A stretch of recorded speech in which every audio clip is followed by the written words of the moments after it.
गांव की एक पुरानी हवेली में कई वर्षों से कोई नहीं रहता था। लोग कहते थे कि वह हवेली भूतिया है। हवेली के पास एक घना जंगल था, जहां जाने की किसी की हिम्मत नहीं होती थी। एक दिन गांव के कुछ दोस्तों ने तय किया कि वे उस हवेली में रात बिताएंगे। उनका नाम था राज, सुमित और रीमा।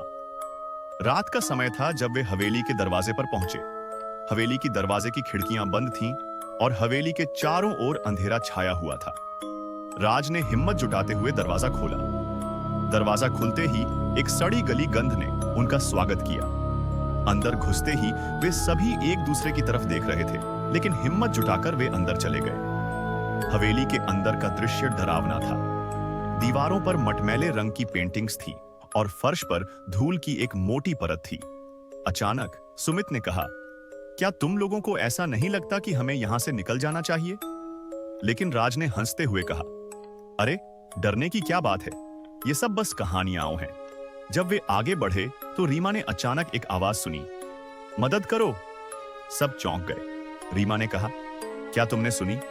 लेकिन बाकी ने कहा कि शायद यह सिर्फ उनकी कल्पना है। वे एक पुराने कमरे में पहुंचे जहां एक पुराना झूमर लटका हुआ था। जैसे ही राज ने झूमर को छुआ, झूमर जोर से झूलने लगा। कमरे की लाइटें चमकने लगीं और अचानक कमरे का तापमान गिरने लगा। सबके दिल की धड़कनें तेज हो गईं। सुमित ने कहा, हम यहां नहीं रह सकते। लेकिन तभी दरवाजे से एक पुरानी और भूतिया महिला की परछाई प्रकट हुई। उसकी आंखें खून के लाल थीं और वह धीरे धीरे उनकी तरफ बढ़ने लगी। तुम लोग यहां क्यों आए हो? उसने एक डरावनी आवाज में पूछा। राज और सुमित भयभीत होकर पीछे हट गए। रीमा ने साहस जुटाते हुए कहा, हम आपको परेशान नहीं करना चाहते, हम बस यहां ठहरना चाहते थे।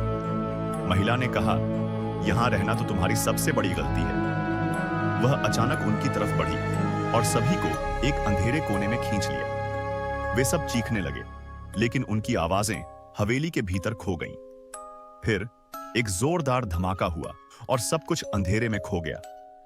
जब उन्हें होश आया तो वे सभी हवेली के बाहर थे, लेकिन उनकी आंखों में डर था। उन्होंने देखा कि हवेली का दरवाजा फिर से बंद हो गया है और खौफनाक महिला की परछाई अब भी खड़ी थी। वे समझ गए कि उस रात ने उनकी जिंदगी बदल दी। उन्होंने फैसला किया कि वे कभी भी उस हवेली के पास नहीं जाएंगे।